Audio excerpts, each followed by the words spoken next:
Welcome back to Mad Hatter's Civil War history. Today we take a shot at the Battle of Nashville, one of the pivotal clashes during the latter portions of the American Civil War. The battle, fought on December 15th and 16th, 1864, saw Union forces under Major General George H. Thomas decisively defeat the Confederate Army of Tennessee, led by General John Bell Hood. This victory not only marked the end of the Confederate presence in Tennessee, but also significantly weakened the Southern war effort. Join us as we delve into the strategies, key figures, and lasting impact of this crucial battle.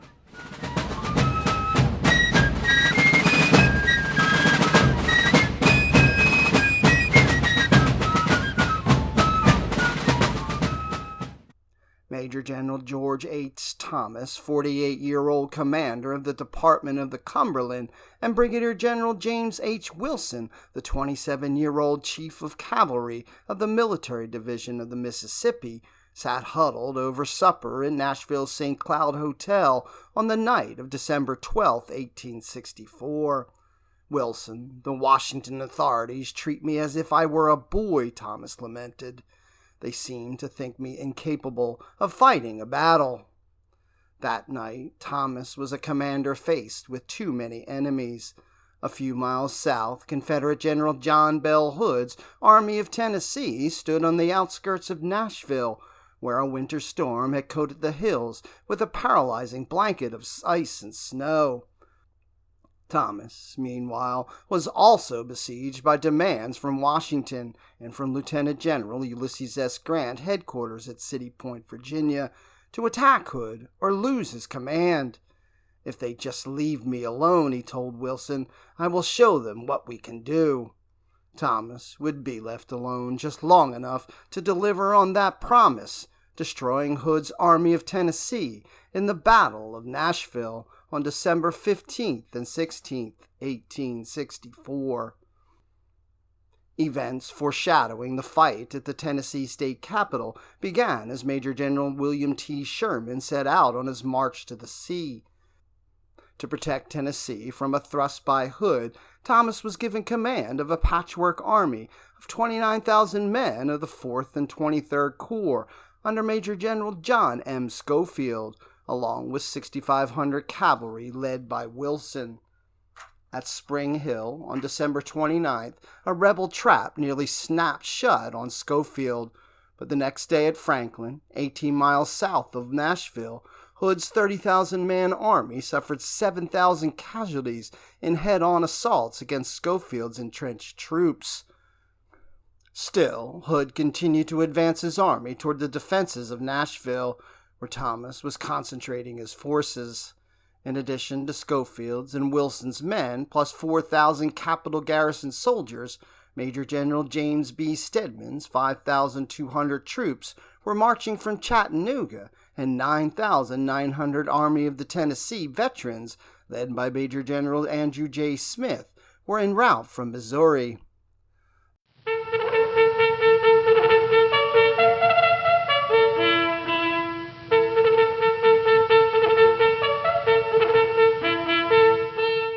The feud between Thomas and his superiors had begun percolating the morning of the Franklin battle. From Nashville, Thomas wired Schofield that Smith's full force had not yet arrived, asking, "Do you think you can hold Hood at Franklin for 3 days longer?" Schofield responded before the battle, "I do not believe I can. I can doubtless hold him 1 day, but will hazard something in doing that." Regarding Major General Nathan B. Forrest and his 8,000 troopers, Schofield added, "I have no doubt Forrest will be in my rear tomorrow." Thomas instructed Schofield to be prepared to march to Nashville. On December 1st, Thomas telegraphed Major General Henry W. Halleck, Chief of Staff in Washington, "I determined to retire to Nashville. If Hood attacks me here, he will be more seriously damaged than he was yesterday." The next morning, Secretary of War Edwin M. Stanton wired Grant, the Federal General-in-Chief in Virginia, The President feels solicitous about the disposition of General Thomas to lay in fortifications for an indefinite period. The President wishes you to consider the matter. The military styles of Grant and Thomas were simply at odds. It was Thomas's men who had smashed the Army of Tennessee atop Chattanooga's Missionary Ridge, but Grant fumed at the general's caution. Nor was Grant alone. At the war's beginning, Sherman predicted, "Thomas will do it well." He was never brilliant, but always cool, reliable, and steady, maybe a little slow. After Stanton penned his December 2nd message, Grant prodded Thomas. "If Hood is permitted to remain quietly about Nashville, you will lose all the railroad back to Chattanooga." Grant soon wired Thomas again and complained, "After the repulse of Hood at Franklin, we should have taken the offensive against the enemy where he was." Thomas explained that Schofield had retreated before an attack order could be delivered, and piqued Grant by explaining, "It must be remembered that my command was made up of 2 weakest divisions of General Sherman's army and much dismounted cavalry. In a few more days, I shall be able to give him a fight." By December 3rd, Thomas had positioned his infantry in entrenchments that stretched across the south of Nashville and touched the Cumberland River above and below the city. From right to left, Thomas's line was occupied by General Smith's troops, Major General Thomas J. Wood's 4th Corps, the 23rd Corps, led by Schofield, and Stedman's troops. Wilson's horsemen crossed north of the Cumberland to refit. Hood, with 3 battered corps, could not begin to envelop Nashville, but built a line stretching from Hillsborough Pike eastward to near the Nashville and Chattanooga Railroad and Murfreesboro Pike. Hood positioned the troops of Lieutenant General Alexander P. Stewart on his left, Lieutenant General Stephen D. Lee's corps in the center, and the corps of Major General Benjamin F. Cheatham on his right. Despite his disadvantages, the only cavalry he kept with his force was Brigadier General James R. Chalmers' division. Forrest's 2 other cavalry divisions and some of Cheatham's infantry were sent to threaten the Union garrison at Murfreesboro, commanded by Major General Lovell H. Rousseau. Hood wanted to force Thomas to come to Rousseau's aid and fight in the open, but Rousseau held out, and Thomas did not budge. The Union commander believed that Forrest commanded 12,000 troopers, nearly double Forrest's actual number. Because of that, he continued to wait for Wilson to refit before moving on Hood. Grant's patience was worn out by December 6th. He telegraphed Thomas, "Attack Hood at once, and wait no longer for a remount of your cavalry. There is great danger of delay, resulting in a campaign back to the Ohio River." Given Grant's direct order, Thomas responded, "I will make the necessary dispositions and attack Hood at once, though I believe it will be hazardous with Wilson's small force of cavalry." The next day, Grant and Stanton exchanged gloves-off telegrams. Stanton, "Thomas seems unwilling to attack because it is hazardous, as if all war was anything but hazardous. If he waits for Wilson to get ready, Gabriel will be blowing his last horn." Grant, "You probably saw my order to Thomas to attack. If he does not do it promptly, I will recommend superseding him by Schofield." Thomas, meanwhile, prepared, but his definition of "at once" was curious. Wood recorded that Thomas intended to attack December 10th. On December 8th, Union Brigadier General Jacob D. Cox penned in his diary, "Freezing sleet and snow covering the ground with ice and making movements impracticable."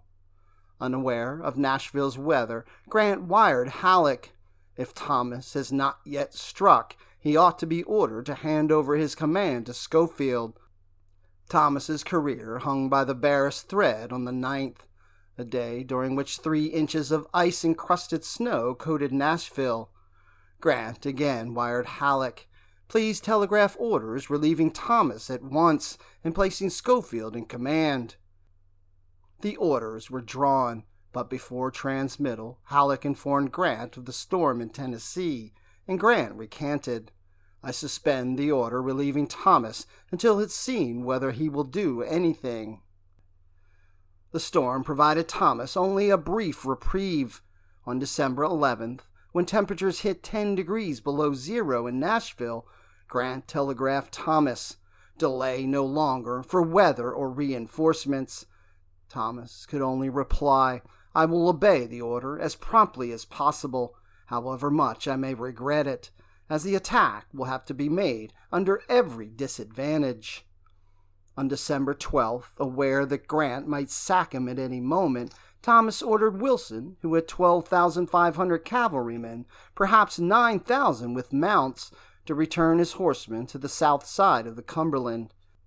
At a council of his subordinates, he revealed Grant's order to move regardless of weather, stated his determination to attack only when favorable, and then asked opinions. Wilson, Wood, Smith, and Stedman all agreed an attack was impossible. Most accounts leave Schofield silent or vaguely concurring. That evening, Thomas wired Halleck, "It has taken the entire day to place my cavalry in position. I believe an attack at this time would only result in useless sacrifice of life." Grant remained unsympathetic, and on December 13th impulsively chose a new tactic, dispatching Major General John Logan to Nashville. If upon Logan's arrival there, Thomas had not attacked, Logan was to assume command. At dawn on December 14th, rain fell in Nashville, and fog swirled off melting snow. Thomas issued orders to his subordinates to prepare for battle the next day, and penned a message to Washington. "The ice having melted away today, the enemy will be attacked tomorrow morning." But before Thomas's message was sent, the telegraph lines fell dead, and would remain so for 24 hours. Thomas's battle plan for December 15th called for Smith's veterans to turn Hood's left flank and wheel to hit Stewart's corps along the Hillsborough Pike. Wilson's Spencer carbine-equipped troopers on the right of Smith would be in position to gain the rear of Hood's army if a breakthrough occurred. Wood's 4th Corps to the left of Smith would push south into the rebel lines. Schofield's corps was to remain in reserve behind Wood, and Stedman's men were to be posted defensively. Schofield, whose relations with Thomas were turbulent, thought the plan inadequate. Thomas agreed that instead of serving as a reserve to Wood, the 23rd Corps would move farther right to serve a similar role with Smith, and, rather than standing defensively, Stedman would launch a diversionary jab at Hood's right flank. The morning of the 15th was dark and somber. A heavy fall of fog and smoke enveloped every object in darkness, recorded Wood. Movements began at 4 a.m., but visibility was non-existent, and Thomas chose to delay. Finally, at 8 a.m., Stedman was instructed to begin his diversion on the Union left. Colonel Thomas J. Morgan's 1st Colored Brigade, with Lieutenant Colonel Charles H. Grosvenor's brigade in support, approached the rebel flank from the northeast. Colonel Charles R. Thompson's 2nd Colored Brigade advanced from the north. By 10 a.m., Morgan's force had made contact with the rebels of Captain E. T. Broughton's brigade and Brigadier General Daniel C. Govin's brigade. To Morgan's right, canister blasts erupted from Lunette, and Govin's men moved out to pour fire into the Federals' other flank. Morgan ordered Grosvenor's men to charge the Lunette, but few reached it before falling back. It took until 10 a.m. for Wilson and Smith to form and begin their wheel, and it was noon before the Federals approached the Hillsborough Pike and Hood's flank. On the left of Smith's infantry, closest to the pivot with Wood's corps, marched to the division of Brigadier General Kennard Garrard, and to its right swung Scottish-born Brigadier General John MacArthur's division. Colonel Jonathan B. Moore's division followed in reserve. To the right of Smith, Wilson deployed 2 cavalry divisions. Brigadier General Edward Hatch Division spearheaded the troopers, while the division of Brigadier General Joseph Knight followed. Most of Hatch's men advanced on foot. On the Federal far right, Brigadier General Richard W. Johnson's horsemen were assigned to move out to Charlotte Pike to contend with Colonel Edmund W. Rucker's brigade of Chalmers Cavalry. Although the Union troopers enjoyed a 2-to-1 advantage over Chalmers, Johnson would accomplish little on December 15th. Such was not the case with Edward Hatch. In early afternoon, Thomas's Wheeling force finally closed on Stuart's refused flank, composed of Major General Edward C. Walthall's division, plus elements of Brigadier General Samuel G. French's division. The Federals discovered that a series of 5 redoubts had been partially completed to protect Hood's left. 500 yards ahead was Redoubt No. 5, defended by 4 Napoleon cannons and 100 rebels. Around 2:30 p.m., Hatch turned to Brigade Commander Colonel Data C. Coon, calling out, "Go for the fort!" Colonel William L. McMillan of MacArthur's division on the left of Smith's troops also ordered his infantry brigade forward. The Confederates inside Redoubt No. 5 stood little chance, and Coon's troopers and McMillan's infantry quickly poured into the fort. The captured works became a hot place, because to the north, Redoubt No. 4 had turned its guns on the Federals. Hatch's cavalry and McMillan's infantry charged northward. MacArthur also unleashed the brigade of Colonel Lucius F. Hubbard toward the rebels. The Federals made short work of Redoubt No. 4, and Hubbard's infantry swept past the fort toward Walthall. Realizing he lacked support, and with Redoubt No. 3 ahead, Hubbard paused. Colonel Sylvester G. Hill, commanding MacArthur's remaining brigade, however, ordered his men to charge. The brigade overran Redoubt No. 3 and went on to capture Redoubt No. 2. Moments after ordering the charge toward Redoubt No. 2, Hill was mortally wounded. By midday, Hood had recognized the weight of Thomas's lunge towards his left and ordered 2 brigades from Major General Edward Johnson's division to meet the threat. But the reserves arrived only after Hatch and MacArthur had attacked. Walthall, meanwhile, rushed Brigadier General Daniel H. Reynolds' brigade from the right of his division's line to the left in order to counter a Union advance across the Hillsborough Pike. As Hatch and McMillan moved on the redoubts, Brigadier General Joseph A. Cooper's 23rd Corps Brigade and Knight's Cavalry Division advanced. Walthall's rebels had been badly bloodied attacking the Union lines at Franklin, and little fight was left in them. The same could be said of the reinforcements from Johnson's division. The result was that the Confederate extreme left dissolved. Major General William W. Loring's division, at the center of Stuart's line, fared little better. After noon, when Smith's Union infantry first closed on Stuart's left, Wood pushed his 4th Corps southward, and Colonel Sidney Post's brigade of Brigadier General Samuel Beatty's division easily took Montgomery Hill, a prominence just north of Redoubt No. 1 that had been occupied only by a skirmish line. When the Union push on the redoubts began, Wood ordered Brigadier General Washington L. Elliott and the adjacent division of Brigadier General Nathaniel Kimball forward. With Colonel Edward H. Wolfe's brigade also approaching from the west, Redoubt No. 1 was overrun, and Loring's line soon disintegrated. At about 3 p.m., as his left buckled, Hood called for more reinforcements, but they only served to slow the Federals. At 5 p.m., Thomas ordered Wood to push toward the Franklin Turnpike, Hood's best line of retreat.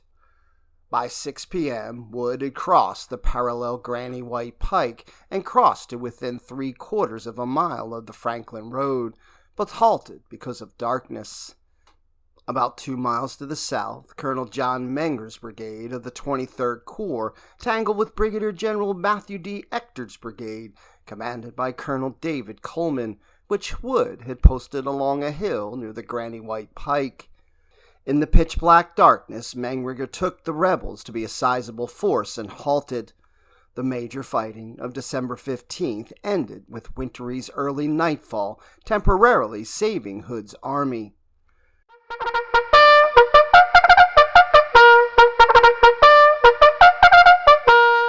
Grant, unaware of the events at Nashville, had decided to go to Tennessee, first traveling to Washington, where he arrived on the evening of December 15th. With the telegraph to Nashville still down, Grant met with Lincoln, Stanton, and Halleck, and said he wanted orders replacing Thomas with Schofield sent as soon as possible. Lincoln and Stanton were opposed, but neither overruled Grant. The orders replacing Thomas were drawn and handed to Thomas Eckert, chief of the War Department's Telegraph Bureau. Lincoln and Stanton frequented in Eckert's office, and Eckert knew both men well. Recalling their hesitancy about Grant's order, Eckert chose to wait before sending the message. At about 11 p.m., Thomas's day-old telegram came in, stating the enemy will be attacked tomorrow. Moments later, Eckert received another wire describing a splendidly successful attack. Eckert jammed Grant's order in his pockets and hurried to Stanton's home. Soon the men headed for the White House. En route to see Lincoln, Eckert revealed Grant's unsent order. Might he be court-martial, he'd asked Stanton. Stanton threw his arms around Eckert. The result shows you did right. Lincoln wholeheartedly agreed. At the Willard Hotel, Grant received a telegraph message from Thomas. I attacked the enemy's left this morning and drove it from the river. I shall attack the enemy again tomorrow if Hood stands to fight, and if he retreats during the night, we'll pursue him, throwing a heavy cavalry force in his rear. Grant responded, I was just on my way to Nashville, but I shall go no farther. Push the enemy now, and give him no rest until he is entirely destroyed. Much is now expected. Stanton, too, wired Thomas, I rejoice in the brilliant achievements of this day. We shall give you 100 guns in the morning. The Union command was placated. But outside Nashville that night, Hood's remaining troops constructed a 2.5-mile-long entrenched line along the hills. Cheatham's corps formed on Hood's left, anchoring itself on the hill occupied by Ector's brigade just west of the Granny White Pike. Lee formed on the right, taking a position atop Overton Hill just east of the Franklin Pike. Stuart's decimated troops occupied the center. Hood had made little effective use of Forrest at Franklin, and with the cavalry officer still raiding near Murfreesboro, he failed to do so the first day of battle at Nashville. Nor did Hood recall Forrest's main cavalry force for the next day's struggle. That day broke with a light fog and temperatures rising into the 60s. After sunrise, Union troopers clashed with rebel pickets along the Granny White Pike, reaffirming Hood's presence. Schofield feared a Confederate attack and pleaded for more reinforcements. During the late morning, as rain moved into the area, Thomas snapped the stalemate on his right by ordering Wilson forward. By noon, Coon's brigade was tangling with Chalmers' horsemen. Chalmers requested help, and Hood sent Ector's brigade from Shies Hill. A prolonged skirmish ensued until around 3 p.m. when Hatch called up artillery. After about 50 rounds from the big guns had been fired at the rebels, the Union troopers charged and routed the cobbled-together enemy force. The door to the rear of Hood's army had at long last been opened. Meanwhile, around 2:45 p.m., Wood attacked the entrenchments on Overton Hill that were occupied by Major General Henry D. Clayton's division of Lee's corps. Polk's brigade hit Overton Hill east of the Franklin Pike, with support from Colonel Abel D. Straight's brigade on its right. Thompson's 2nd Colored Brigade of Stedman's division assaulted Overton Hill on the left of Post, with Grosvenor's brigade supporting. A strong skirmish line from the 41st Ohio fronted Post's brigade. followed by 2 battle lines. But the men bumped into the rebels of Batis, and Confederate musket fire decimated their ranks. Post fell, severely wounded. Straight's and Stedman's forces fared no better. Although Wood's and Stedman's efforts failed, Wilson's troopers pushed eastward behind Hood's army, while MacArthur was about to bore his infantry division into Hood's left flank. The Union general believed that Shies Hill was the vulnerable key to Hood's defense.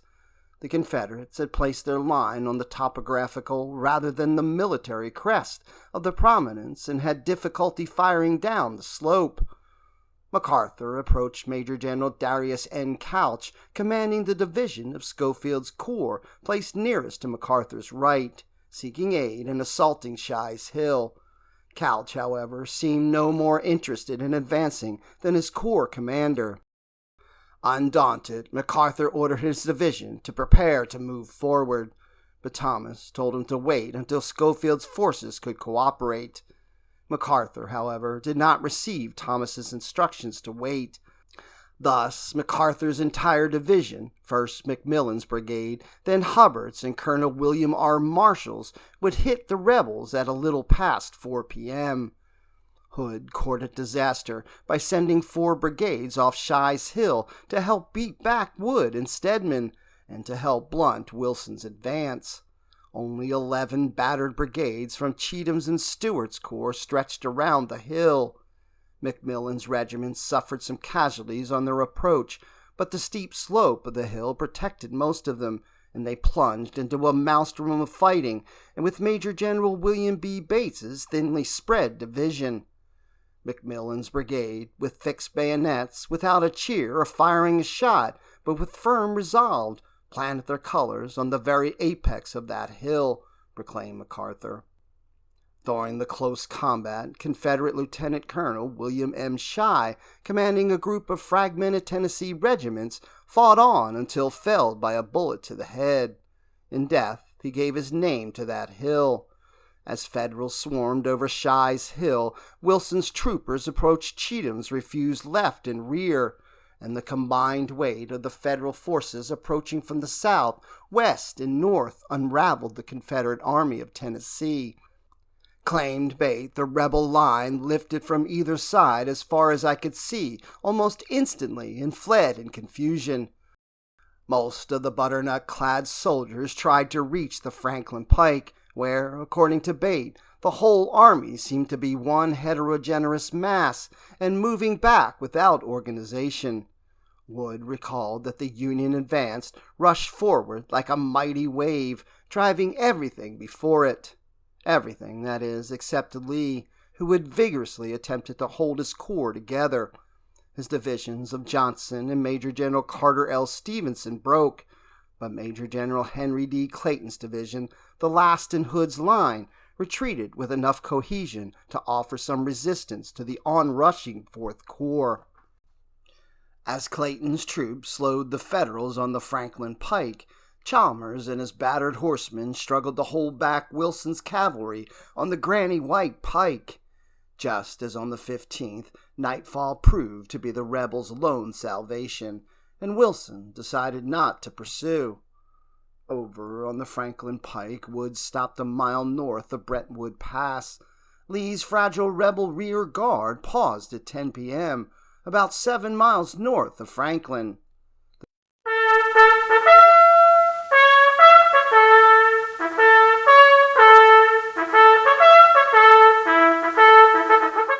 The Battle of Nashville was at its end.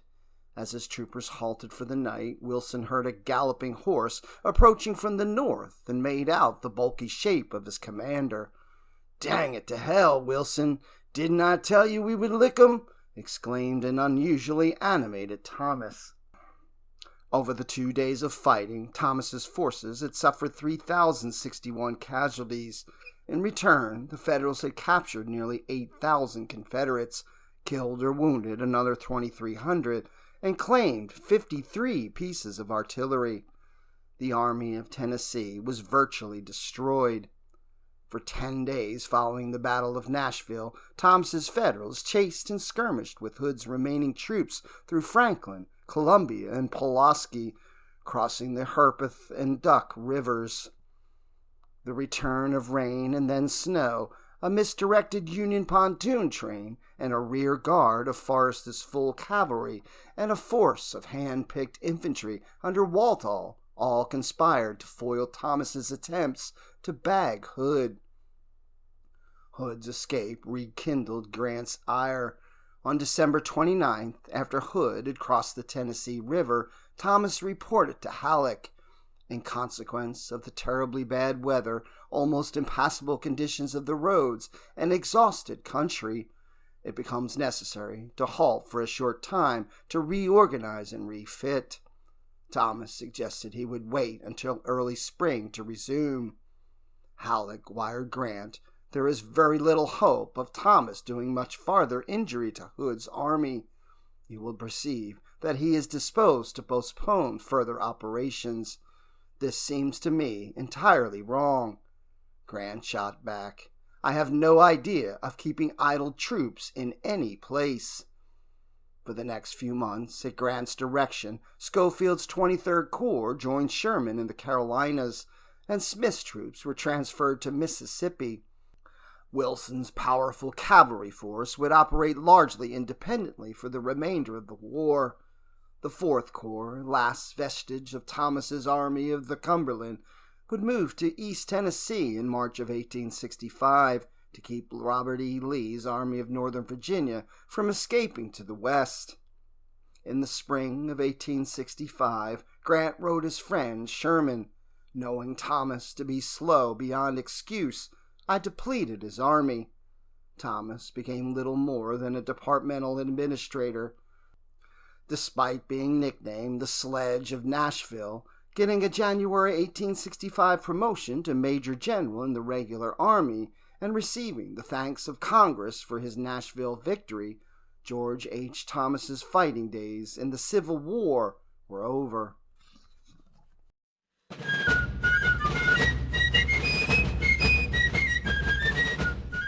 Thanks for watching this episode of Mad Hatter's Civil War History. Like, follow, and click the bell for notifications to ensure you see all of the latest content. As always, let me know if there's any other important events of the American Civil War you would like me to address.